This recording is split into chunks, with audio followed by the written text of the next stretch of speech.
Hi, I'm Mark Cleghorn and welcome to Photo Training for You, and today I'm talking about the EL-Skyport D-Lite RX ONE. The ONE head is the new product by EL-Skyport to allow us to shoot with less power, which is perfect for the modern DSLR, of course. If you're a photographer that likes to shoot with flash at around about 2.8 or f4, some of the times you'll struggle to reduce down your flash power to that kind of level. And what they've done, they've introduced the ONE into their range of professional products to allow us to really get creative with flash and not have to think about minimizing through neutral density or kind of having to put accessories on the front to really reduce the amount of light. So in this film, we're going to be looking specifically at the umbrella kit, which is a part of their two styles of kit available with the ONE. Now, the kits come with two heads, with two stands. In this case, it comes with two umbrellas, a silver black, and also a translucent. It also comes with a EL-Skyport, which is the remote trigger that fits onto the hot shoe of the camera, which allows me to not only remotely fire the flash, but it also allows me to push the power up and down from the camera position instead of having to visit their head and change the powers. So this film specifically is going to be looking at how we use the umbrellas to create great portraits in studio or on location perhaps, but just to allowing us to think about the use of the specific kit to get the great results. So first of all, I think we should kind of put it all together, if it's straight out of the bag, and how it all works. So one of the key things, obviously, to support the head is going to be the stand. The stand bag is also where you're going to find your umbrellas. So don't instantly kind of put it away because you're going to need that soon. But the stand, basically the first thing, undo the clip, extend the leg so it's nice and solid on the ground, and then the other clips will allow you to extend the stand in height. Other parts of the kit is going to be the reflector dish. We've got the mains lead, of course. And without ado is our ONE head. So just going to click that on. Remember, as a part of this kit, there's two heads. Can get you confused at times, being called the ONE. They've got a protective cap on the front here. So all I'm going to do is unclick the lock button here and then take that off. That's going to go back into the bag. Next point is stick the reflector dish onto the front. That is going to control the spill of the light. That's really what it's about when we're using reflectors. And at that point, just clicking the switch back down again, and that locks it up nice and tight. Then what we've got in the bag before we get rid of it is a sync cord. So if for any reason you've left your Skyport controller at home, this is the Skyport controller that we're going to be using. It's a part of the kit. But if you've left it at home, it's a good idea to make sure you always leave the sync cable with it in the bag. Better still, buy another Skyport and always keep it in your camera bag no matter what. But this is just a quick fire, so just go from there. So to power up, basically, the power cable just slots into the back of the EL-Skyport flash head, and that will be then connected into the mains. So then, of course, just in the stand bag is where the umbrellas are kept. We've already got the ONE up, of course, which I said is the silver black. This is the translucent umbrella, and the translucent umbrella will either be used as a shoot-through or as a reflective. Basically, it slides through the shaft hole in the light, and then it's nice and secure. If you do have any other umbrellas, then you can still use them if they're a thicker shaft by putting them into the side slot here. But the EL-Skyport ones are designed to slip straight through the middle to make most use of the lighting. And that's pretty much it. Combine that with the Skyport here, we're pretty much ready to rock. Just pop on the mains button here. It'll take a few seconds for the head to basically acknowledge the voltage that it's going to be using today, and then it kind of comes live. And then all we do is switch on the Skyport, flick it onto all, and then basically we've got the flash going off. But before we go into studio and kind of look at how we're using them for photography, let's kind of just look at the back and see how they're used to set them into different functions. So the first thing that we have is the power button, of course, and that's just switched on by depressing it in. As I mentioned, it will take a second or so to come alive, just as it sees the voltage within the scene it's going to use. Then just to give you a quick tour around the buttons, the up and down buttons that we have here are basically the down power or up power. The next is the tone button. We can either have this to switch on or off. The advantage of having it on, obviously you know when the unit is fully charged. One of the great things about the EL-Skyport build, of course, it only allows the flash to fire when it is fully charged to its level that you've set it to. So either on or off. The other button here is the flash trigger. That basically it's used to either test it or to discharge some of the power. Perhaps if you've really had it set to its highest amount and you're reducing it down to say its minimum amount, it will naturally discharge the light itself, but it's a quick way to discharge all the power out of the head. Then we have the modelling bulb facility here, and basically when we press it once and it comes to its brightest, when it flashes 4 on the back, that means it's on full. If I press it again, it means that it's off. I press it once more and the green light comes on, that means it's proportional to the amount of flash that it is now set. And I press it again and you can see at 0.1 is showing, and that is at its minimum level. So again, minimum level, full level, off, and proportional. So the next thing is the up and down buttons. Not only are they used to move the flash power up and down, which will obviously either increase or decrease the amount of the flash power, but if we press them together, we get into sub-menus. The first one is the R1, which is the radio one. One of the great things about the EL-Skyport system is that they allow us to use either the basic sync speed of a camera or a slightly higher level by putting it into 2 ways. Now the R is either R0, R1 or R2. Click into that for a minute. If I just press the down for a minute, you can see it goes to R0. If I press up power, it goes to R1. And then if you go into R2, basically the R2 is the speed mode. It allows you to work above the camera sync. If you're using the R2 mode, this is where you do have to also make an extra setting on the Skyport itself. So not only switching it on, but then you also have to press and hold the test button for 10 seconds until a double blip of light appears. And now this is going to work into the flash mode. So if you've got it out of the box, or you've kind of been fiddling around with the EL-Skyport Skyport with it, the key thing is to make sure if there's no communication going on between the two, you've either changed a frequency, a group, or more often than not, you've pressed and held the button by mistake and you've put it into the speed mode. So again, just press and hold in that for 10 seconds, and then we'll get a single green blip, and now it will only fire a head that is in the standard mode. To make this head fire again, press and hold in the power button, press it back down to the R1, and now we're basically into the standard mode, so it will fire the flash as well. Another thing that you're going to start to use once you get into the more advanced use of the system is the group option. So it's got the slider here at the top. When pushed to the up position, then it's fully off. Into the middle click position, it's in group. And then all down to the base is basically all the groups there. You'll also see below here, we've got the group options. We'll talk about that when we're in studio doing some shots. But for now, I just want to talk about the group part of it in the kind of setup mode. What this allows me to do, if I just press and hold the up and down arrows again, and then I press the modeling bulb button, you can see we go into group. Now this is set into group 1. So it means that when I've put this into the group mode, and I have it in position 1, only heads that are set into the group 1 will fire. If I've set other heads into other groups, my background light for instance in group 2, so that is the only one that will fire. So it's a great way to be able to test and kind of set up within the studio itself to kind of work in a fast way, especially if you need to increase or decrease a light rapidly for some reason. And then obviously to make them all fire together, we just push the top slider down to all, and then we're basically ready to go. The other one, if we just click into the R1 again, press the proportional button again, group, and then if we go again, it's into frequency. Because remember, not only do we have the facility to set the lights into different groups, but we also have the ability to set them into the different frequencies.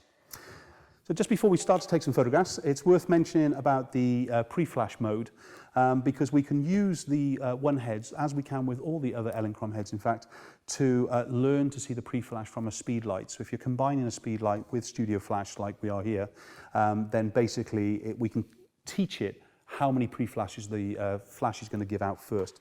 So the first thing, we talked about the magic eye. The magic eye is either on or off. If it's on, basically any flash will fire the flash itself.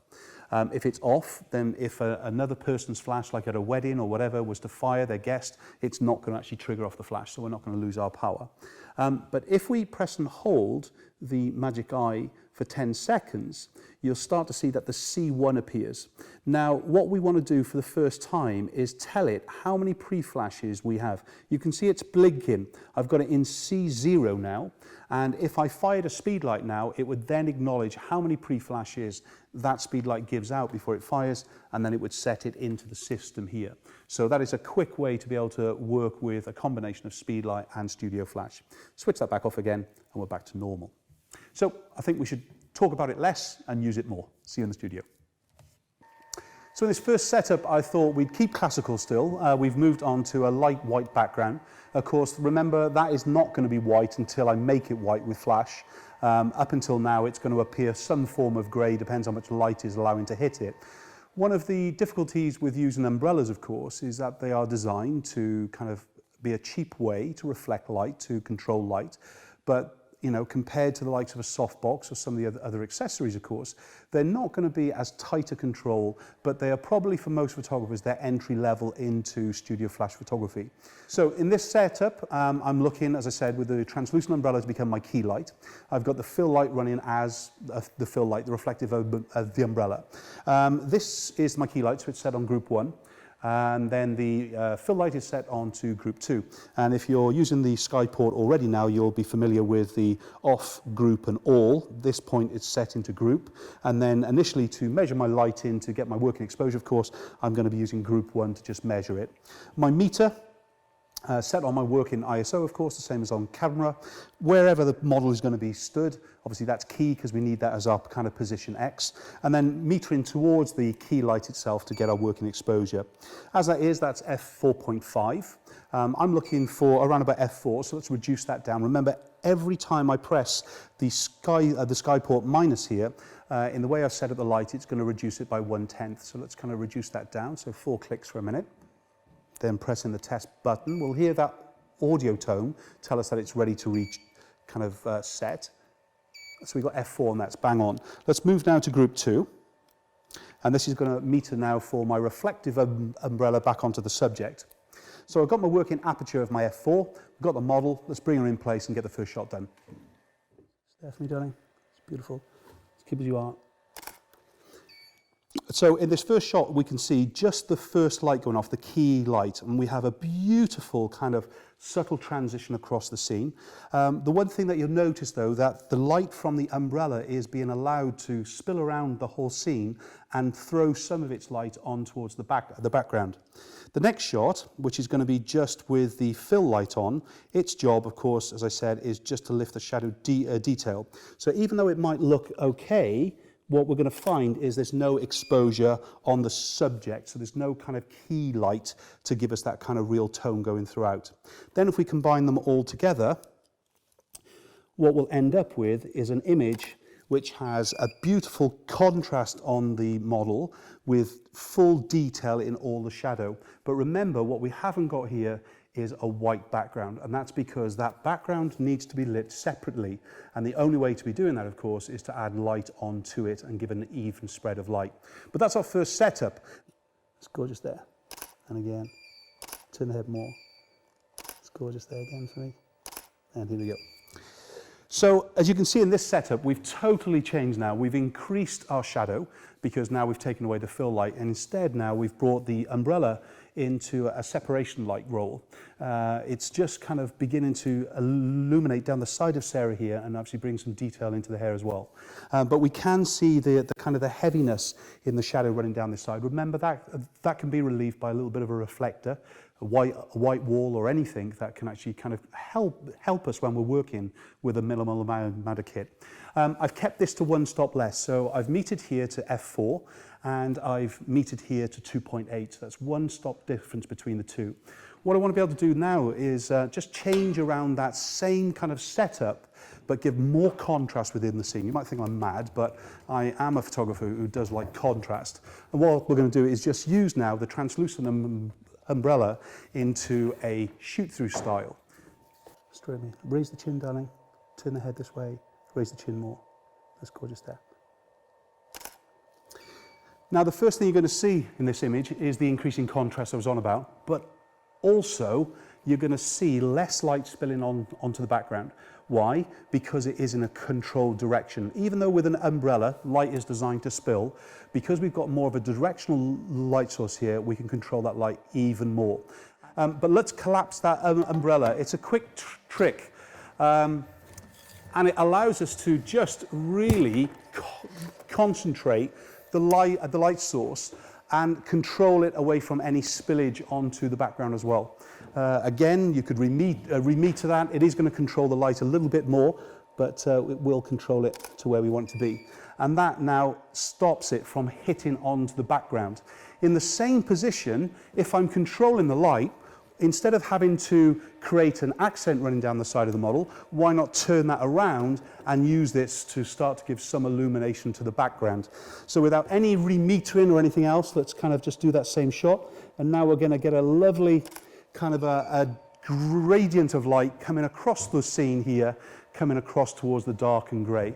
And that was without any real work, and we've completely changed that photograph into a more of a three-dimensional separation once more by the control.